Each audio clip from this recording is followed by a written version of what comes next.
जी entertainment का share पिछले काफ़ी दिन से, जब से उन्होंने सोनी के साथ जो मर्जर है ना वो कॉल ऑफ किया था, उसके बाद से काफ़ी चर्चा में है और ये शेयर अच्छी खासी वॉलेटिलिटी मार्केट में दिखाता रहता है। अभी 20 फरवरी को मंगलवार को देश के सारे बिजनेस चैनल्स के ऊपर एक खबर दिखाई जाती है कि जी एंटरटेनमेंट सोनी पिक्चर्स के साथ में जो इनका मर्जर कॉल ऑफ हुआ था उसको रिवाइव करने की कोशिश में है। They are in talks for the revivation of that merger deal. इस खबर के चलते एक सेंटिमेंट पॉजिटिव होता है और शेयर लगभग 8% की तेजी के साथ बंद होता है। इंट्राडे में वो 10% से ऊपर बंद हुआ था, ऊपर भी चला गया था। शाम होते होते यानी आफ्टर मार्केट 3:30 के बाद में कंपनी की तरफ से इस खबर का डिनाई आ जाता है, खंडन आ जाता है कि ऐसा कुछ भी नहीं चल रहा है। लेकिन दिन में जिन्होंने इस खबर के बेसिस पे रिटेल या जिन्होंने भी न्यूज़ बेस्ड सेंटिमेंटली जो पॉजिटिव होकर जिन्होंने भी ट्रेडिंग की थी, इन्वेस्टमेंट किया था, वो ट्रैप हो गए, फंस गए।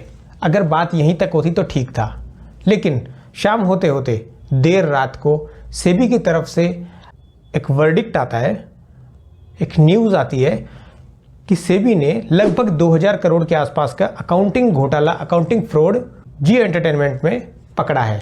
अगले दिन यानी बुधवार सुबह सेबी फॉर्मर डायरेक्टर्स को क्वेश्चन करने के लिए, इंट्रोगेशन के लिए कॉल करता है। इस खबर के चलते, ऑब्वियसली खबर पूरी नेगेटिव है, इस खबर के चलते शेयर लगभग 10% के आसपास के गैप डाउन के साथ ओपन होते हैं।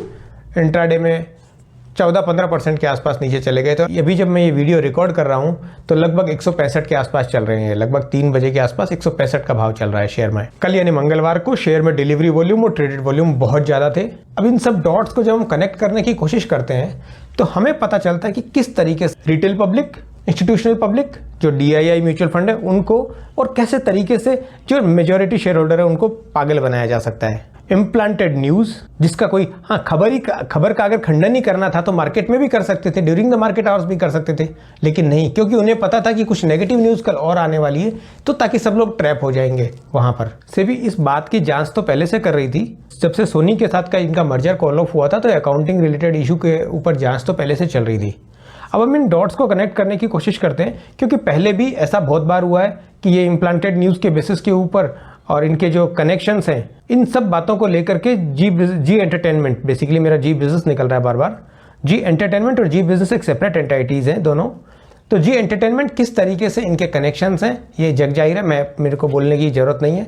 लेकिन फिर भी जब भी आंखों के सामने कोई चोरी करके जाता है ना, और उसके ऊपर कोई जो हमारी अथॉरिटीज़ हैं, रेगुलेटरी अथॉरिटीज़ हैं, जो हमारे करता धरता, अगर वो कुछ नहीं बोलते ना, तो हमारे को इस तरीके के वीडियो बना के ये हमारा एक्टिविज्म सामने लेके आना पड़ता है। जेन्युइन बिजनेस करके अगर उस बिजनेस में घाटा लग जाए उसको कुछ नहीं बोलते, लेकिन अगर आपने फ्रॉडुलेंट एक्टिविटी करी है तो वो एक फॉर्जरी है, प्रॉब्लम है। अब आप सोचिए, सोनी पिक्चर्स के साथ मर्जर की जो बातें चल रही थी वो सब बहुत, दोनों के लिए बहुत अच्छी थी, लेकिन एक 4% के शेयर होल्डर जो पुनीत गोयनका और सुभाष चंद्रा फैमिली है, उन्होंने वो मर्जर को किस तरीके से रोका, मतलब उसको होल्ड किया, बीच में नहीं होने दिया, पूरे अड़ंगे लगाए जो भी वो कर सकते थे। और वो ना करने के पीछे, क्योंकि अगर वो ऐसा कर देते तो उनके सारे काले राज खुल जाते, जैसा पहले रेनबैक्सी और दाइची में हुआ था। तो ये जब तक ये होता रहेगा, ये कॉर्पोरेट गवर्नेंस का इशू कब तक होता रहेगा, शेयर होल्डर एक्टिविज्म जब तक नहीं है। आपको पुराने टाइम में याद होगा, अभी थोड़े दिन पुरानी बात है, टेस्ला के एक शेयर होल्डर ने, टेस्ला के CEO और बॉस जो है इलॉन मस्क, उनका जो पैकेज था उस पैकेज का डेलीवरी कोर्ट में जाके वहाँ उस पैकेज को कैंसिल करवा दिया था। वो अलग बात है कि उसके आगे क्या होगा क्या नहीं होगा, वापस वो और ऊपर की कोर्ट में चले जाएंगे कि नहीं चले जाएंगे, लेकिन हमारे यहाँ इस तरीके की आवाज़ क्यों नहीं उठाई जाती। सोनी के साथ जो मर्जर था वो जग जाहिर है कि अगर वो होता तो वो सभी शेयर होल्डर्स के लिए कंपनी के फेवर में होता, लेकिन इन्होंने होने नहीं दिया। 4% की शेयर होल्डर कैसे 96% का इक्विटी शेयर होल्डर्स का भाग्य निर्धारित कर सकते हैं। म्यूचुअल फंड, DIIs, LIC, हमारे इंस्टीट्यूशंस कहाँ हैं, कहाँ रेगुलेटरी बॉडीज़ हैं। अभी सेबी ने थोड़े दिन पहले जी बिजनेस के कुछ एक्सपर्ट्स को पकड़ा था एक रैकेट चलाते हुए, एक फ्रॉड जो वो कॉल देते हैं, उस कॉल के ऊपर वो आप ही खुद ही फ्रंट रनिंग कर रहे थे उस केस में। तो मुझे ऐसे समझ नहीं आता कि इस तरीके के केस बहुत आसानी से पकड़ में आए जा सकते हैं कि कल किन्होंने माल लिया था, कहाँ से ये न्यूज़ इम्प्लांट हुई थी। उन सब लोगों की शेयर का ट्रेड डेटा, व्हाट्सएप सब चेक करेंगे तो कहाँ कौन बच सकता है। उम्मीद करते हैं ये सब होगा, लेकिन जब तक नहीं होता तब तक हमारे को ये ध्यान रखने की ज़रूरत है कि किस तरीके से हम हमारा रिस्क मैनेज करके चलें, क्योंकि हमारा मार्जिन कॉल देने के लिए कोई नहीं आएगा। वो पैसा जो हम शेयर्स में F&O में ट्रेड करके कैश में फोल्डिंग उठा के अगर हमारी M2M आ रहा है, हमारा लॉस लग रहा है, तो उसके जिम्मेवार हम हैं। ये चीज़ हमारे को समझनी होगी।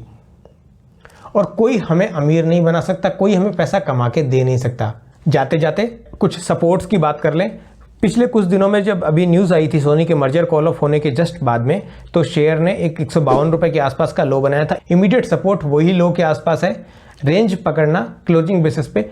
अदरवाइज अगर हम नीचे चलेंगे तो कोविड के लो आते हैं लगभग 115-25 के आसपास का जो उनका रेंज है वो आता है, 115 और 125 की रेंज में।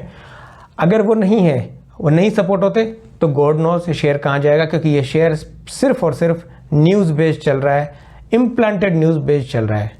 डिस्क्लेमर, ना ही तो मैं शेयर मेरे पास है, ना ही मैंने किसी को रिकमेंड किया है, ना ही मैं लेना चाहता हूँ ये शेयर। जहाँ भी कुछ प्रमोटर यानी बॉस अगर कुछ गड़बड़ कर रहा है, वो शेयर मैं लेने का सवाल ही नहीं होता, मैं बिल्कुल नहीं ले रहा हूँ। अगर ये जानकारी आपको अच्छी लगी तो इस वीडियो को लाइक कीजिए, शेयर कीजिए और चैनल को भी सब्सक्राइब कीजिए। Thank you.